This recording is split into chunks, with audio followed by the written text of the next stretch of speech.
Hello, everyone. Welcome to my channel. My name is Kende Ajayi, and I'm so happy to be here. Today, I have a special guest on my channel, and he's going to be um, telling us a little bit about what childhood trauma is and how it affects our daily life as adults. So, thank you, Mr. Timmy, for joining us. I'll give you the stage to introduce yourself and tell us a bit about yourself.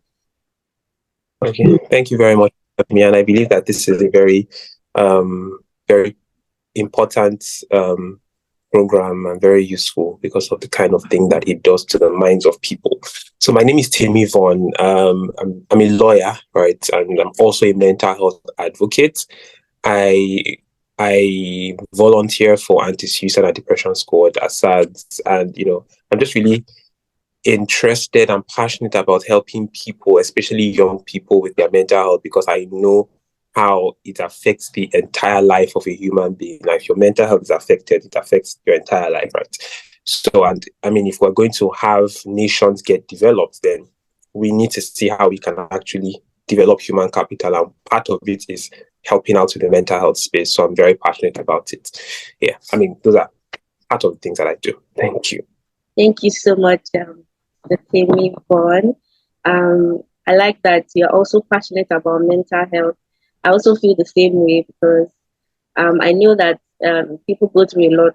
So, and sometimes most people they don't even know how to express what they are feeling actually. Mm. So I believe that with this discussion, I believe people will be able to identify one or two things about themselves and just be able to relate to whatever they may be going through. Yes. So, like I said, the topic we'll be discussing is childhood trauma and its impact on mental health. So it's just simply talking about experiences you've had during your childhood that may or positively or negatively is impacting your health, mental health at the moment. So Mr. Temivon will give you the floor to talk a little bit about on this topic, and then we go on to questions and you answer some questions that we have to. So we have the floor, Mr. Temivon. Okay, thank you. Thank you very much. So I'm going to try as much as possible to be practical and to also just break this down so that anybody who listens to this or anybody who's listening would be able to understand, because I think the aim of this should be how you can get help, right? So I am not a psychologist, a therapist. No, I'm not. I'm an advocate, and most of what I'm going to be saying, you know, I'm going to be referring a lot, especially if you feel like you, after this session, you feel like maybe you have any form of childhood trauma that is still affecting you. You need to be able to see a therapist. So, what exactly would you first of all say is trauma? And I'm going to try and explain this now. Trauma is a lasting. Now, I need you to listen to the words very carefully. A lasting emotional response that often results from living through a distressing event, right? So it's an emotion. Now, all of us, we have various emotions that we elicit: fear, doubt, but this now becomes a lasting emotional response that often results from living through a distressing event. Now, what are examples of distressing events? It can be somebody who has been sexually harassed. It can be that maybe when you were growing up, you were neglected by your parents. It can be that somebody physically abused you. It can be that somebody emotionally abused you. It can be that you had there was sibling rivalry. So anything that is distressing to you. Now, I always say something to people, and this is it: there are different people. Different people have different thresholds. Now, what you can bear, I might not be able to bear it. Now, some people, what caused their own childhood trauma might be something like maybe they were denied.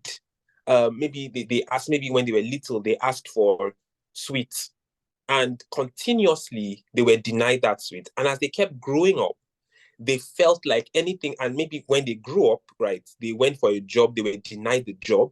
Now, that experience will now keep bringing back that even from when I was little, like I've been denied things. So it begins to elicit a negative emotion like fear. So they will be stuck. You won't want to ask for anything. You won't want to, because you feel like, oh my God, I'm going to be denied.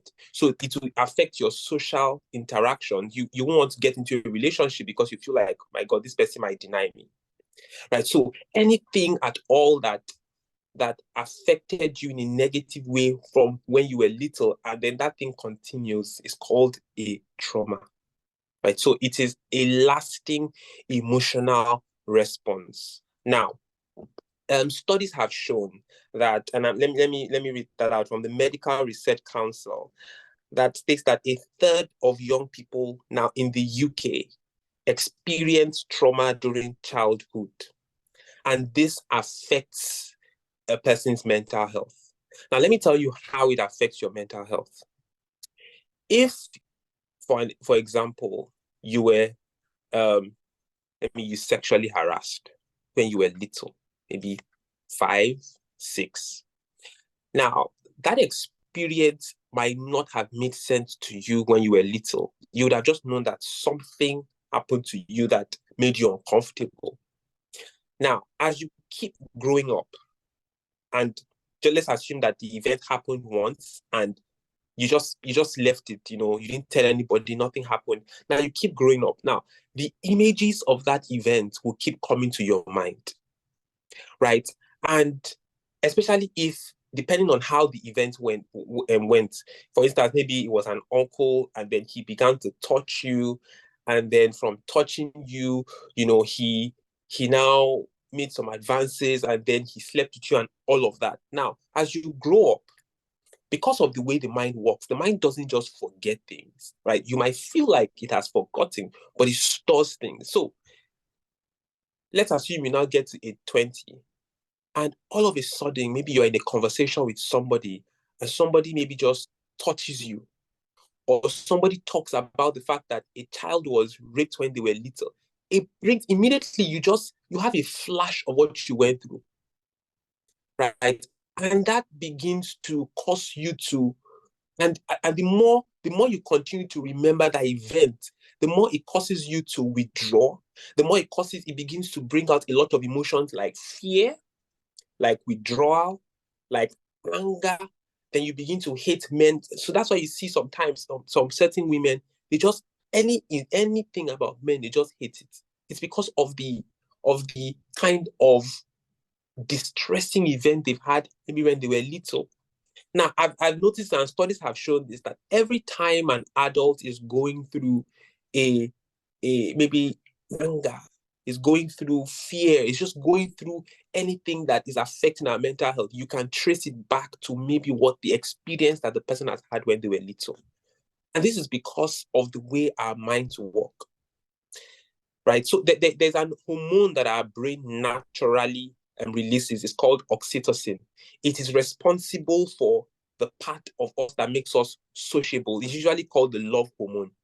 Now, when we go through distressing events, what happens is that distressing event has a way of negatively reducing the development of that hormone. And once you don't have that hormone, because our brains are wired in such a way, you're meant to be, I mean, the brain is what produces happiness, the ability for you to be happy. And that's why you see people who are going through any form of mental health condition like depression, they can't just come about to be happy. It's not their fault. It's that the hormone is not released enough in their minds, in their brain, sorry.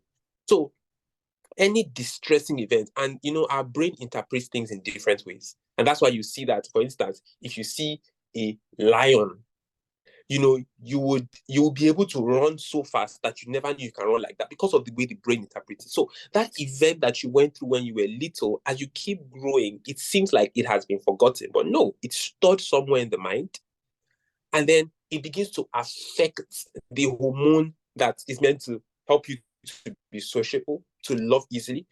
And then you just see that you're getting angry easily, you're getting easily irritated, you're getting easily upset about things. And people are like, come on, what's going on? But if you trace it back, it's because of an event. It can be an event or events that have happened. Right. So let me stop here in case you have any question. Um, Thank you so much, Mr. Vaughan, for this. I can relate to the fact that the trauma could be something tiny, like not relevant to someone else. Because I remember mine was like when primary school. So at the end of the year, they were giving awards. So I was expecting that I would get an award. And till the end of the program, they didn't mention my name, they didn't call my name. And that really traumatized me. Like I thought when I was growing up, I was like, I could never make it or do good in anything. So I can relate to the fact that it could be for someone else, it could be just normal. I don't expect it's not award is nothing. But to me it was Yeah. very important and key. So Yes.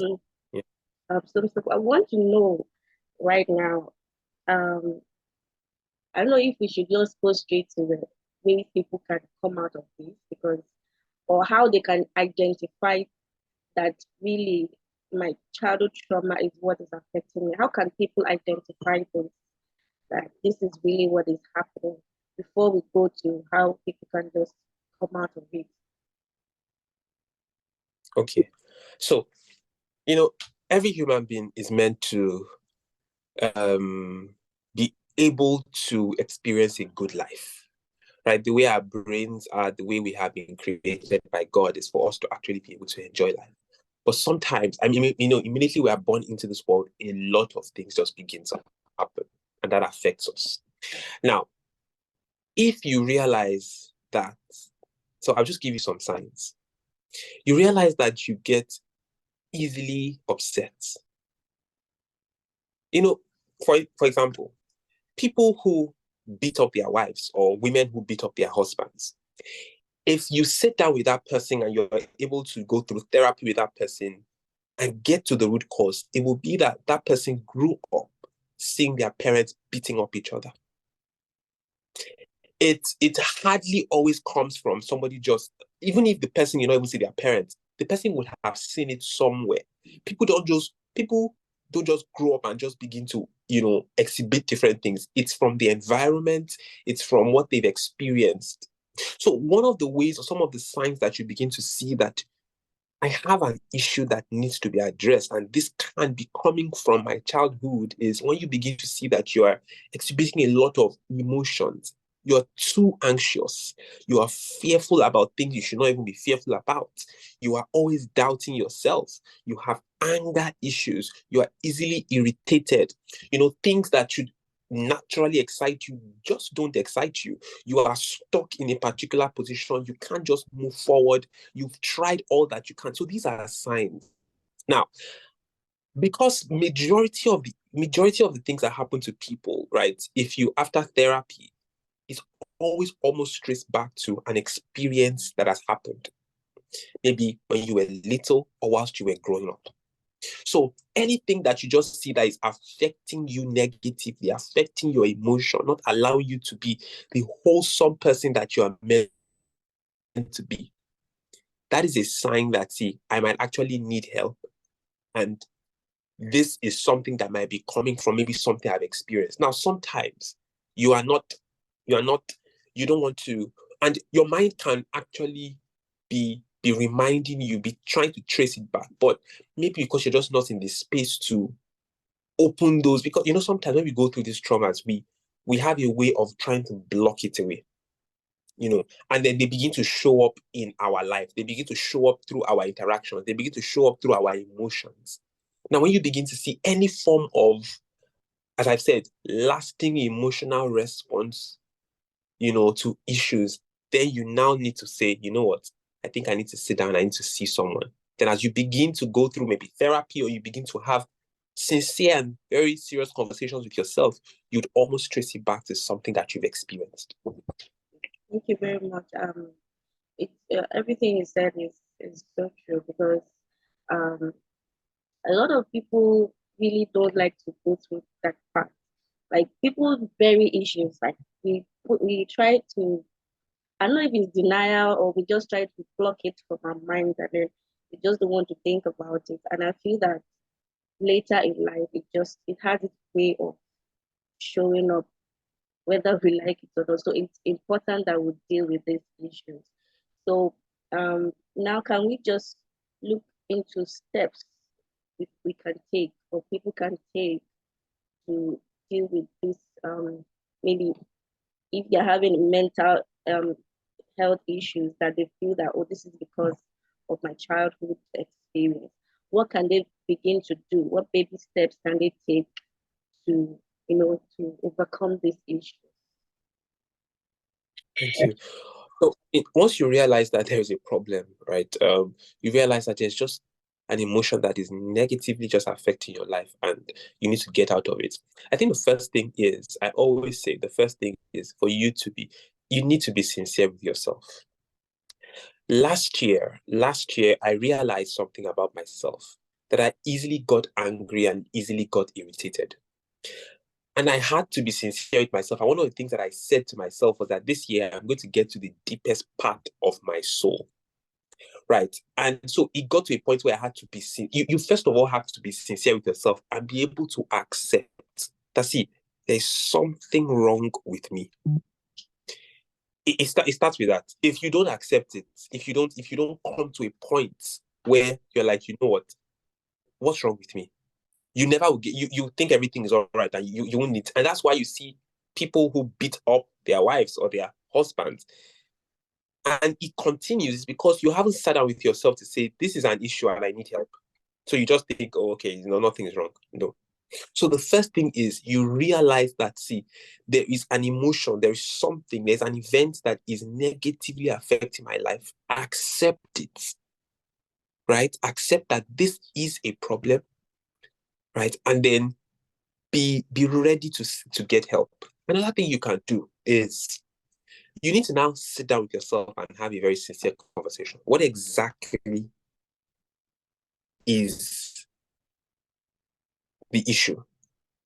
Okay, I easily get angry. I'm anxious. What over the years, what effect has this had on my life? Okay, because I fear a lot, I've not been able to move forward with my business. I've not been able to take bold steps because I'm anxious. I've not been able to do things. So these are conversations with yourself, sincere conversations with yourself. Because even in therapy, how therapy works is therapy is not a therapist coming to tell you what's wrong.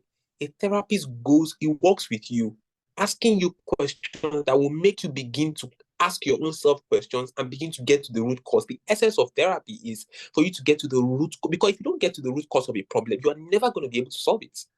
Right? So having very sincere conversations with yourself. And I realized something. Sometimes we're afraid to have these conversations with ourselves. We're afraid um to begin to realize the things that are wrong with us. We are scared. And I understand. Right.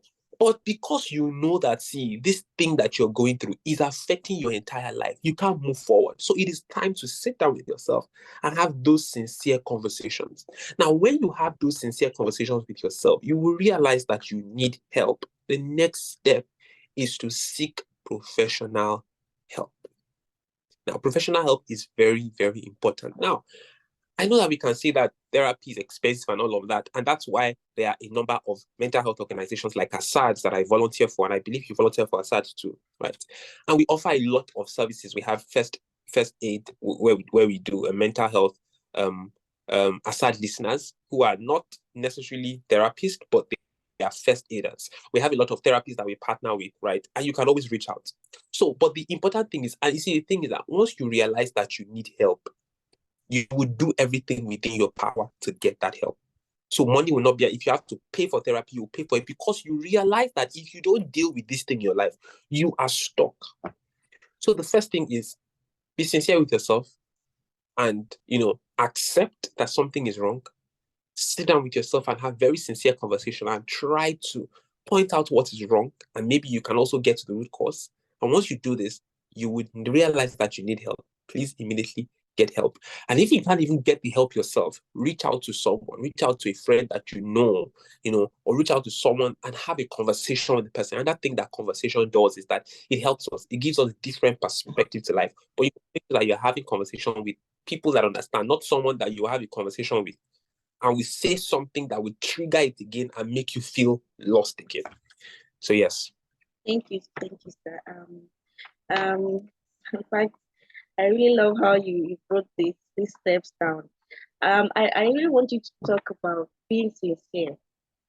What's that process? How do you go about? Is it by a lot we are busy. Everyone is busy at this moment. How do you how are you being sincere to yourself? How do you go through this process of being sincere with yourself? Okay. Now, as you go through life, you're the only one that knows. See, I had a friend. I had a friend. She was a very jovial person, right? But in the midst of that, being happy and everything was a mask. Every single one of us, you can pretend to others, but you can never pretend to yourself.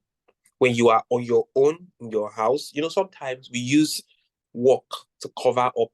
We're trying to work. But I always say something for people who say work is what they used to, forget things. You can't work for 24 hours. Once you get to your house, you're on your own. And those things they are trying to put aside with work will come back again. So you are the only one that knows what exactly is wrong with you. You're the only one that knows if something is affecting you. And so, since you're the only one that knows, you have to get to a point where you're like, you know what? There's actually something wrong with me. There's actually something wrong with me. Now, what is this thing that is wrong with me? Okay, I realized that I'm anxious. You might not even know how to, you might not even have a name for it, but you just realize there's something wrong with you.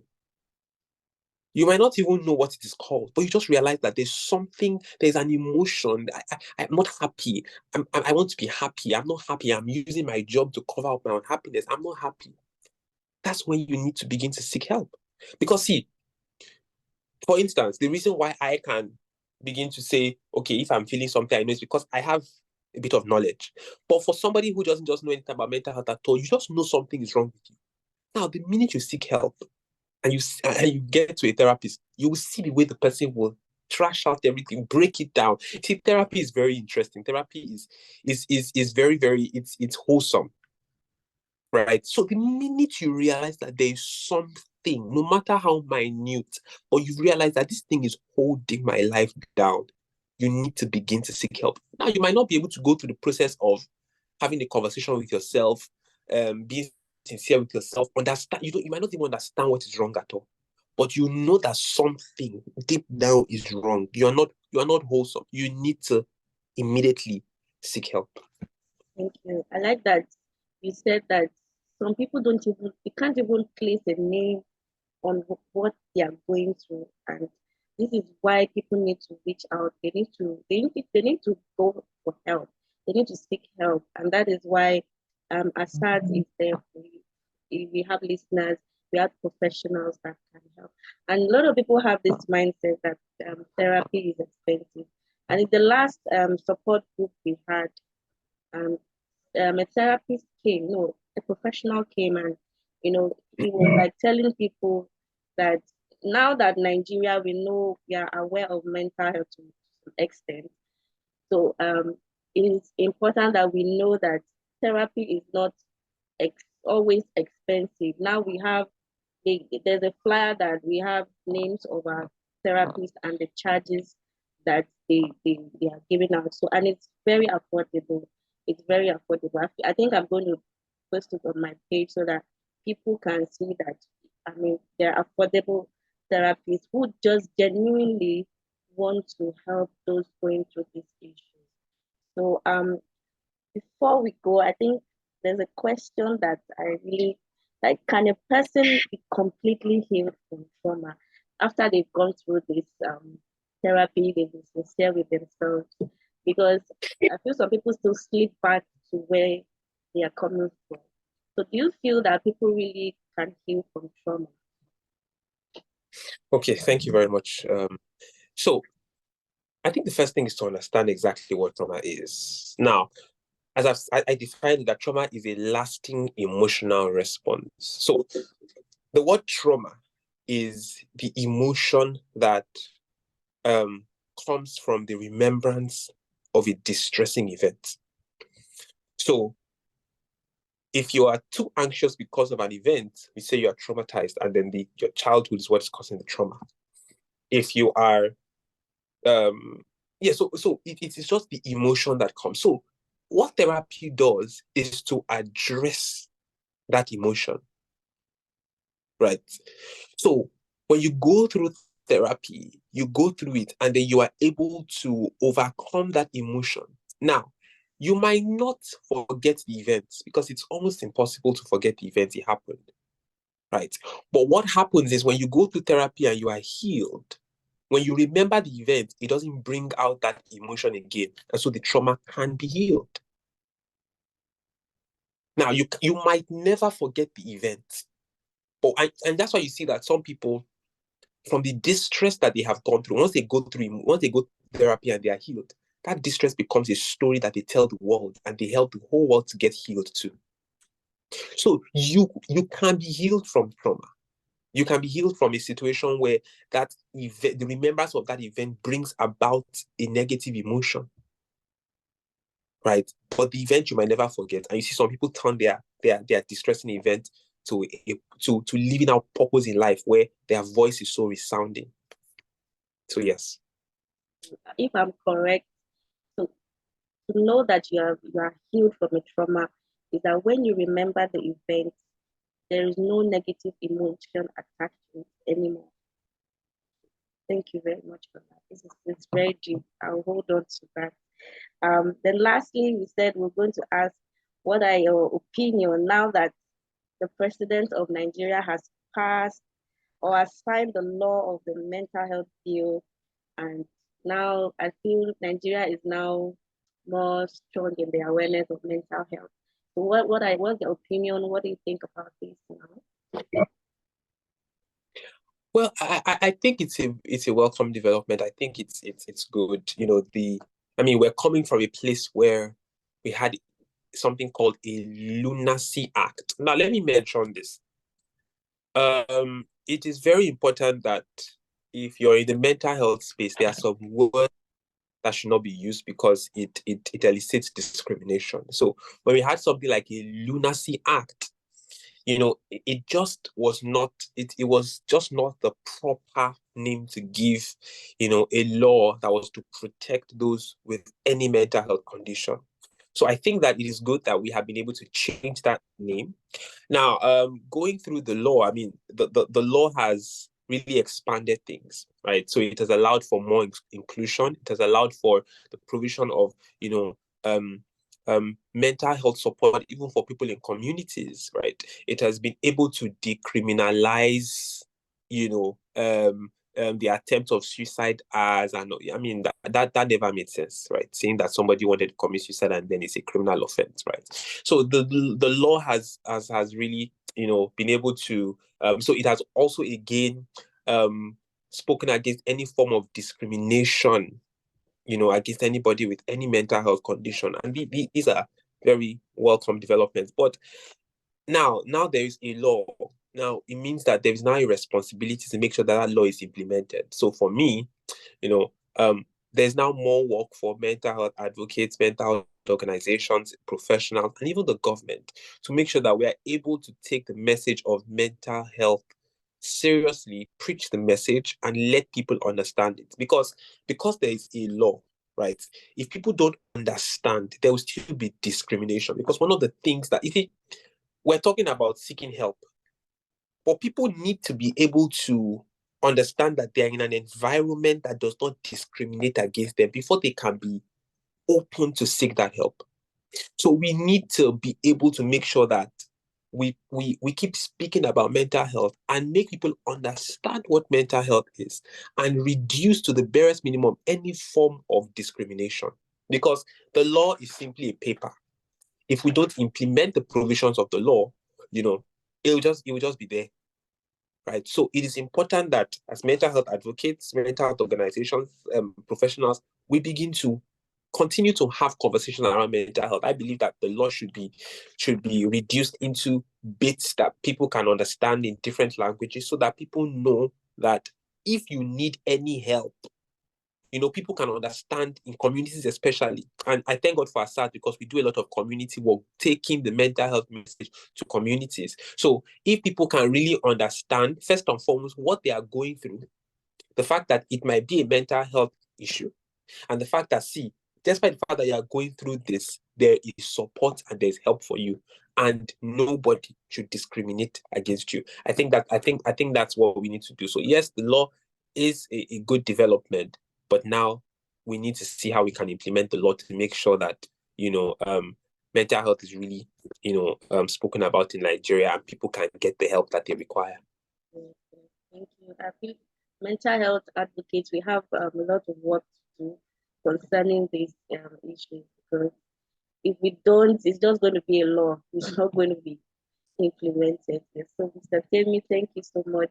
I believe our viewers have learned so much on what childhood trauma is, and today you've learned that if you feel that you are going through a mental challenge or mental illness or anything, you can always get help. Like you said, ASAD anti-suicide and depression squad is there. We are here to help you, and just reach out. They're on Instagram, and if you can't reach out to them, you can chat to me or Mr. Temi. We'll link you up directly to them, so that you can just feel free to talk about everything you want to talk about. So thank you, Mr. Temi. Thank you so much for your time. I appreciate you. Thank you very much for having me. Bless you. Thank you. Well done. Thank you. Thank you.